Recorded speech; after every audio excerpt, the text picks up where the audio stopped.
Escoite verás, o camiño primitivo comeza en Oviedo.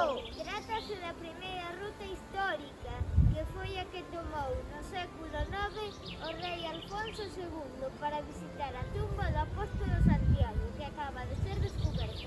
Esa foi, polo tanto, a primeira ruta xacobea da que se ten noticia e historia.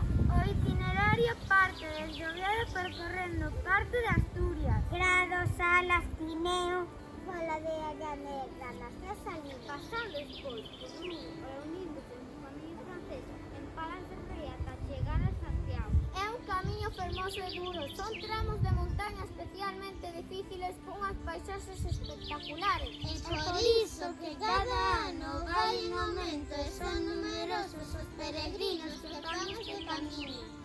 ¡Adiós!